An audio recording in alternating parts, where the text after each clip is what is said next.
Hi everyone. മാംഗനീസിൻ്റെ ഗുണങ്ങൾ എന്താണെന്ന് നമുക്ക് നോക്കാം. ഏറ്റവും ഇമ്പോർട്ടൻ്റ് ആയിട്ട് മാംഗനീസിനെ കുറിച്ച് പറയുമ്പോൾ നമുക്ക് ബോൺ ഫോർമേഷനേക്കാളും കൊളാജൻ ഫോർമേഷനേക്കാളും ഒക്കെ അത് ഏറ്റവും യൂസ്ഫുൾ ആയിട്ടുള്ളത് ഫ്രീ റാഡിക്കൽ ഡാമേജ് തടയുവാനാണ്. കാരണം നമ്മുടെ ശരീരത്തിൽ സൂപ്പർ ഓക്സൈഡ് ഫ്രീ റാഡിക്കൽസ് എത്തിക്കഴിഞ്ഞാൽ അവയെ ഹൈഡ്രജൻ പെറോക്സൈഡും ഓക്സിജനും ആയിട്ട് വിഘടിപ്പിക്കുവാൻ മാംഗനീസിന് സാധിക്കും. അതിൻ്റെ പ്രത്യേക എൻസൈം ഉണ്ട്, മാംഗനീസ് സൂപ്പർ ഓക്സൈഡ് ഡയോക്സൈഡ്. അവ നമ്മുടെ ശരീരത്തിലെ സൂപ്പർ ഓക്സൈഡ് ഫ്രീ റാഡിക്കൽസിനെ വിഘടിപ്പിച്ചിട്ട് ഹൈഡ്രജൻ പെറോക്സൈഡും ഓക്സിജൻ മോളിക്യൂളുമാക്കി മാറ്റുന്നുണ്ട്. പിന്നീട് മറ്റൊരു എൻസൈം നമ്മുടെ ശരീരത്തിൽ ഇതിനെ വിഘടിപ്പിച്ചിട്ട് വാട്ടറും ഓക്സിജൻ മോളിക്യൂളുമായിട്ട് മാറ്റുന്നുണ്ട്. അപ്പോൾ അതുകൊണ്ട് മാംഗനീസ് നമ്മുടെ ശരീരത്തിലെ ഫ്രീ റാഡിക്കൽ ഡാമേജ് തടയുവാൻ വളരെയധികം ഇമ്പോർട്ടൻ്റ് ആയിട്ടുള്ള ഒരു മിനറലാണ്. അപ്പം മാംഗനീസിൻ്റെ വേറൊരു ഏറ്റവും ഇമ്പോർട്ടൻ്റ് ആയ ഫങ്ഷൻ ബോൺ ഫോർമേഷനാണ്. പിന്നൊന്ന് കൊളാജൻ ഫോർമേഷനാണ്. ഇതൊക്കെ കൂടാതെ ഒരുപാട് എൻസൈമാറ്റിക് പ്രവർത്തനങ്ങളിൽ കോഫാക്ടറാണ് മാംഗനീസ്. പിന്നെ മാംഗനീസിൻ്റെ ഡെഫിഷ്യൻസി സാധാരണയായിട്ട് നമുക്ക് ഉണ്ടാവാറില്ല. അതെന്തുകൊണ്ടാണെന്ന് വെച്ചാൽ നമ്മൾ കഴിക്കുന്ന മിക്കവാറും എല്ലാ ആഹാരങ്ങളിലും മാംഗനീസ് ഉണ്ട്. ഏതൊക്കെയാണ് മെയിൻലി മാംഗനീസ് റിച്ച് ആയിട്ടുള്ള ഫുഡ് എന്ന് നോക്കാം. ഏറ്റവും അധികം ഉള്ളത് വാൾനട്ടിലും പംകിൻ സീഡ്സിലുമാണ്, മത്തൻ കുരു. പിന്നെ നമുക്ക് ചീരയിലുണ്ട് മാംഗനീസ്. അതുകൂടാതെ ലെഗ്യൂംസ് പയറുവർഗ്ഗങ്ങളിലുണ്ട്. പിന്നെ മാംഗനീസ് ഉള്ളത് ബ്രൗൺ റൈസ്, കീൻവ തുടങ്ങിയ ധാന്യങ്ങളിലാണ്. തവിട് കളയാത്ത അരിയിലും മാംഗനീസ് ഉണ്ട്. അപ്പോൾ ഇതുപോലെ വളരെ ഇമ്പോർട്ടൻ്റ് ആയിട്ടുള്ള ഫുഡിലെല്ലാം മാംഗനീസ് ഉള്ളത് കൊണ്ട് നമുക്ക് മാംഗനീസിൻ്റെ ഡെഫിഷ്യൻസി സാധാരണഗതിയിൽ ഉണ്ടാവുന്നില്ല. ഇനി അത് ഉണ്ടാവുകയാണെങ്കിൽ തന്നെ നമുക്ക് അത് ബോണിൻ്റെ ഫോർമേഷനെ ബാധിക്കും. അതുപോലെ ജോയിൻറ്റ് പെയിൻ ഉണ്ടാക്കുകയാണ് ചെയ്യുക. സാധാരണ അങ്ങനെയാണ് മാംഗനീസിൻ്റെ ഒരു ഡെഫിഷ്യൻസിയുടെ സിംറ്റംസ്. പക്ഷെ അത് വരാറില്ല, കാരണം നമ്മൾ കഴിക്കുന്ന ഒരുവിധം ആഹാരങ്ങളിലെല്ലാം മാംഗനീസ് ഉണ്ട്. മെയിൻലി ഈ പറഞ്ഞ ആഹാര പദാർത്ഥങ്ങളിലും പിന്നെ പൈനാപ്പിൾ, ആപ്പിൾ ഇതിലെല്ലാം മാംഗനീസ് ഉണ്ട്. ഒരുവിധം മെഗ്നീഷ്യം ഉള്ള എല്ലാ ഫുഡിലും മാംഗനീസും മിക്കവാറും ഉണ്ടാവും. കഴിഞ്ഞ ദിവസം ഞാൻ മെഗ്നീഷ്യത്തെക്കുറിച്ചൊരു വീഡിയോ ചെയ്തിട്ടുണ്ട്.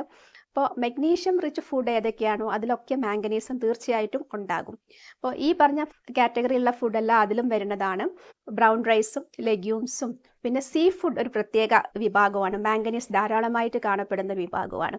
അപ്പോൾ സീ ഫുഡ് കഴിക്കുന്നവർക്ക് ഒരിക്കലും മാംഗനീസ് ഡെഫിഷ്യൻസി വരില്ല. പിന്നെ ചെറിയ തോതിൽ ആപ്പിളിലും പൈനാപ്പിളിലെല്ലാം മാംഗനീസ് ഉണ്ട്. അപ്പോൾ മാംഗനീസ് വളരെ ഇമ്പോർട്ടൻ്റ് ആയ ഫ്രീ റാഡിക്കൽ ഡാമേജ് തടയുവാൻ സഹായിക്കുന്ന ഒരു മിനറലാണ് എന്നാണ് ഈ വീഡിയോയിലൂടെ ഞാൻ പറയാൻ ആഗ്രഹിക്കുന്നത്. അത് വളരെ ഇമ്പോർട്ടൻ്റ് ആയൊരു ഫങ്ഷനാണ് നമ്മുടെ ബോഡിയിൽ.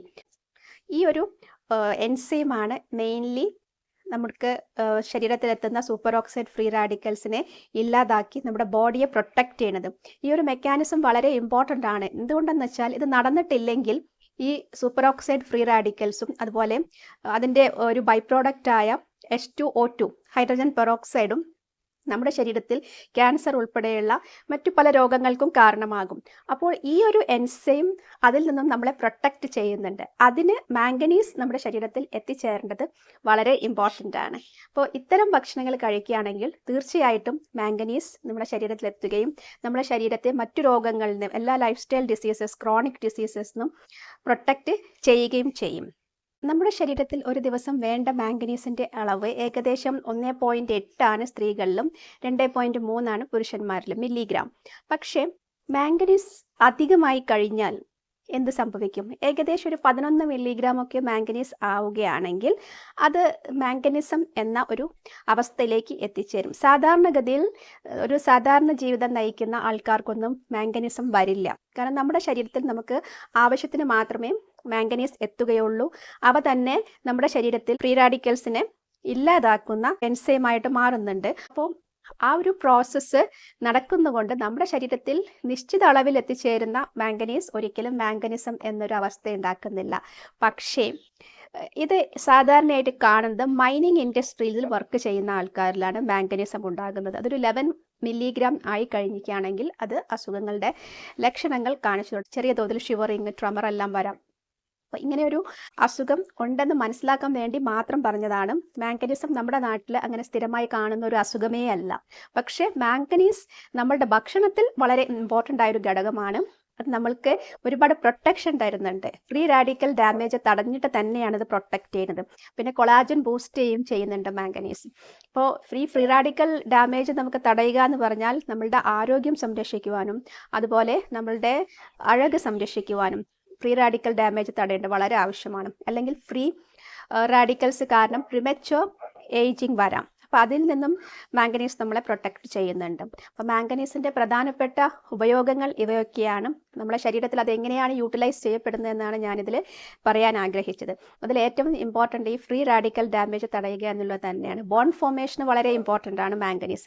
ജനറലി ബോൺ ഫോർമേഷന് ഇമ്പോർട്ടൻ്റ് ആയിട്ടുള്ള ധാതുക്കൾ അഥവാ മിനറൽസ് ഇവയൊക്കെയാണ് കാൽഷ്യം, ഫോസ്ഫറസ്, മെഗ്നീഷ്യം, മാംഗനീസ്.